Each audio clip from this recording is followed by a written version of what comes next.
सांसद मनोज तिवारी ने किया पूर्व सैनिक राधे श्याम शर्मा की आत्मकथा जीवन गाथा का विमोचन। दिल्ली के शादरा स्थित सीबीडी ग्राउंड के बैंकेट हॉल में आज भव्य कार्यक्रम आयोजित हुआ, जहां भाजपा नेता सचिन शर्मा के नेतृत्व में उनके पूज्य पिता और पूर्व सैनिक राधे श्याम शर्मा द्वारा लिखित आत्मकथा जीवन गाथा का विमोचन उत्तर पूर्वी दिल्ली के सांसद मनोज तिवारी के हाथों संपन्न हुआ। कार्यक्रम में देश भर से कई साधु संत, महात्मा, भाजपा नेता, पार्षद, पूर्व पार्षद और राधे श्याम शर्मा के परिवार के सदस्य उपस्थित रहे। इस अवसर पर मंच पर मौजूद सभी गणमान्य अतिथियों ने पुस्तक विमोचन पर राधे श्याम शर्मा को शुभकामनाएं दी और उनके प्रयास की सराहना की। देखिए, मेरा नाम राधे श्याम शर्मा है। मैं ग्राम अथाइंडा, थाना भोपाल, जिला में से मूल रूप निवासी हूँ और मैंने 20 साल आर्मी मेडिकल कोर में देश के की सेवा की है। फिर 20 साल मैंने नोएडा अथॉरिटी में असिस्टेंट एडमिनिस्ट्रेटिव अफसर की सेवा की। उसके बाद 20 साल से मैं अपने बेटे सचिन शर्मा के साथ, जो कि दिल्ली के नगर निगम के चेयरमैन रहे हैं, उसके बाद मैं फिर एक वो भी बनाया है जो बूढ़े लोगों का बैठने का स्थान है।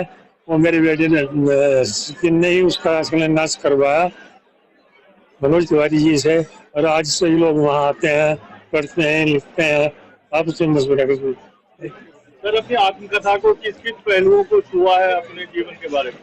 अपने जीवन के बारे में पहले तो मैंने अपने बचपन को लिया है। बचपन में मेरे बाबा 5 भाई थे और उस जमाने में मैं पांच बाबा का मैं इकलौता पौत्र था। मुझे ये पता नहीं था मेरी दादी कौन है, मेरी चाची कौन है, मेरी ताई कौन है। मैं बच्चा था, जिस भी घर में जाता वहीं मेरे बड़ा प्यार दुलार होता, वहीं में करके सो जाता। दिन में उसको अगले दिन का कोई पता नहीं कहाँ।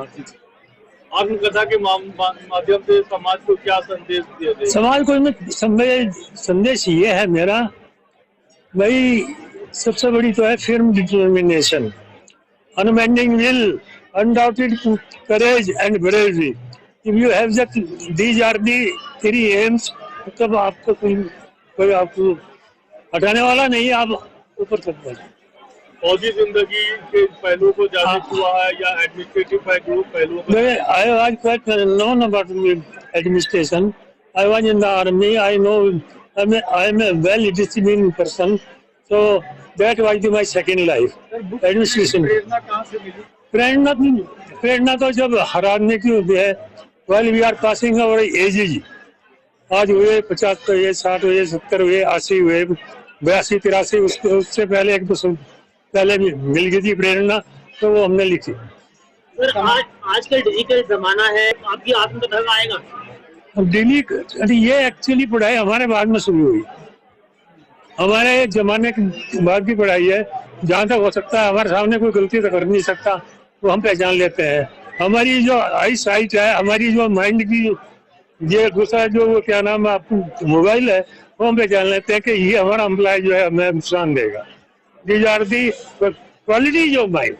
आत्मकथा के तौर पर आपने एक सामाजिक कार्य बहुत अच्छा किया था। संस्था के तौर पर कुछ सामूहिक विवाह कराए हैं, जिनका अभी तक आप देख रेख भी करते हैं, कैसे करते हैं? ये मैंने अपने जीवन में एक बहुत बड़ी, मैं कहूँगा मेरा तजर्बा समझिए है। देखिए, हमारे बच्चों की डेथ होती रही और डेथ होने के बाद में Sachin was the 5th one. उस time I was more than 42 और 44 देन ही वाज बोर्न। तो मुझे ये किया कि अगर आप अच्छा काम करेंगे, गरीबों की सहायता करेंगे, गरीबों का ध्यान रखेंगे, व्हीलचेयर सर को ऊपर उठाने की कोशिश करेंगे, तो आप नीचे कहीं पहुंचे। ईश्वर भी आपको तनोस तक होता है, ये आपको मानना पड़ेगा। ये मेरा तजुर्बा है। लोग बात तो यही कहते हैं कि यार तुम्हारे भाग में तुम तो इस देश से इस घर से ही जाते हैं। लेकिन आज मैं सोचता हूँ कि नहीं भाई, कभी आस नहीं छोड़नी चाहिए और अपने जो आपका कार्यशैली है उसको बिल्कुल ऐसी रखो। बस आप समझिए, उसको दांत डालते हैं, दीज आर द आर्टिफिशियल के। ये मेरे लिए बहुत ही खुशी का पल है। हर एक औलाद के लिए ये बहुत ही सुकून के पल है। पिताजी ने अपने पूरे जीवन की गाथा लिखी है, उसमें लगभग बाबूजी की 81 वर्ष हो चुकी है। तो 3 पीढ़ियों का जो संबंध में उन्होंने लिखा है वो हम लोगों के लिए प्रेरणादायी है, बहुत कुछ सीखने को मिलता है। और ईश्वर से यही चाहूंगा कि हर एक जन्म में मुझे यही पिता मिले। मेरे पिता ने मुझे इतना प्यार और सम्मान, जो कुछ आज मैं हूँ अपने पिता के वजह से हूँ, और हमेशा उनके वचनों पर चलता रहूं, यही चाहता हूँ। आपने किया है आपकी कथा को लेकर, कैसे देखते हो, क्या क्या अनुभव है? मैंने कहा ना, मेरे पिता इतने कह सकते हैं शरीफ, इतने सीधे इंसान रहे हैं, उन्हें दिन में कुछ नहीं पता।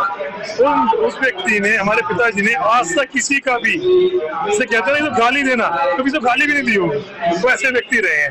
तो बिल्कुल तो मेरी इच्छा थी, पिताजी ने इच्छा जाहिर की कि मैंने आपके साथ लिखी है। उन्होंने कहा नहीं, थोड़ा छोटा कर देते। मैंने नहीं बाबू जी, अच्छा करेंगे, सबको बुलाएंगे और सबका सम्मान करेंगे।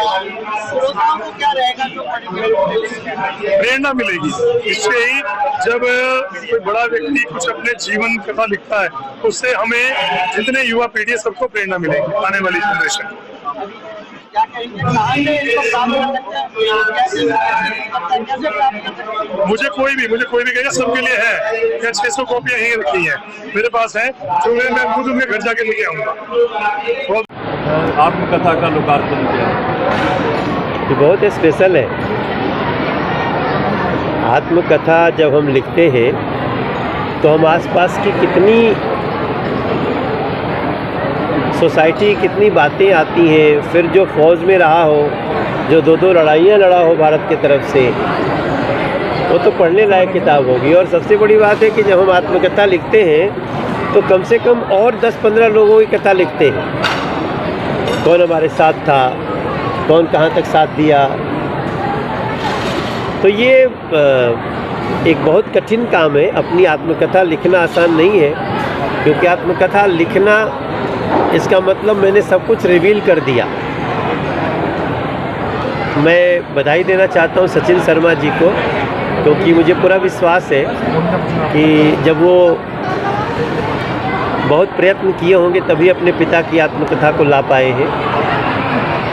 मगर राधेश्याम शर्मा जी को और जानने के लिए आत्मकथा पढ़ करके बहुत लाभ मिला। सर कितना प्रेरित करता है इस तरीके के जो आत्मकथा है लोगों को? देखिए, मैं वही बोल रहा था ना कि जब एक आत्मकथा होती है तो उस जीवन से सीखने को भी बहुत कुछ मिल जाता है। तो आत्मकथा किसी ऐसे व्यक्ति का है जो दो लड़ाइयों में रहा हो, बहुत महत्वपूर्ण। सर सीज फायर का ऐलान हो गया है, क्या कहते हैं? देखिए, सीज फायर का ऐलान हुआ है। अमेरिका ने बड़ी मध्यस्थता की, फिर पाकिस्तान का फ़ोन आया, हमारे विदेश मंत्री ने उसको एक्सेप्ट किया, क्योंकि हम तो पहले से कह रहे हैं हम युद्ध नहीं चाहते, हम आतंकवादियों को सज़ा देना चाहते हैं। हमारी दुश्मनी, हमने अभी भी पाकिस्तान के नागरिकों का नुकसान नहीं किया है। इसलिए हम सीज फायर जैसे ही आया, हमने बदला लिया है, पहलगाम का बदला लिया। और जहाँ जहाँ से पाकिस्तान ने ड्रोन फेंके होंगे या मिसाइल चलाई होगी, हमने उसको नेस्तनाबूद किया। चाहे वो एयरबेस सिस्टम हो, चाहे वो फौजी सेंटर हो। हम अभी 70 घंटे का इंतज़ार करेंगे। अगर सही में सीज फायर ऐसे ही है तो फिर ठीक है, नहीं तो कि एक भी आतंकवादी घटना हुई तो हम उसको युद्ध का ऐलान समझेंगे। ये हमारे देश के प्रधानमंत्री खबरें आ रही है कि उन्होंने सीज फायर का उल्लंघन किया है। 5 घंटे भी सीज फायर नहीं चलाया, ड्रोन हमले हो रहे हैं। देखिए, आज तो चूँकि अभी थोड़ी देर पहले सीज फायर हुआ है, तो एक्चुअल पोजीशन क्या है ये देखना पड़ेगा। हो सकता है कभी कभी मैसेज जाते जाते थोड़ी सी समय लग सकता है, लेकिन आज की रात हम बहुत सावधान हैं। और आप विश्वास रखिए, उनका एक हमला होगा तो हम छोड़ेंगे नहीं, हम फोड़ेंगे। सर कुछ देर पहले ही खबर है, जम्मू सेना मुख्यालय के पास 4 ड्रोन मारे गए हैं, अभी खबर आई है। और फिर जहाँ से ड्रोन आए होंगे उसको भी मारेंगे। टॉप स्टोरी ब्यूरो के लिए दिल्ली से रवि डालमिया की रिपोर्ट।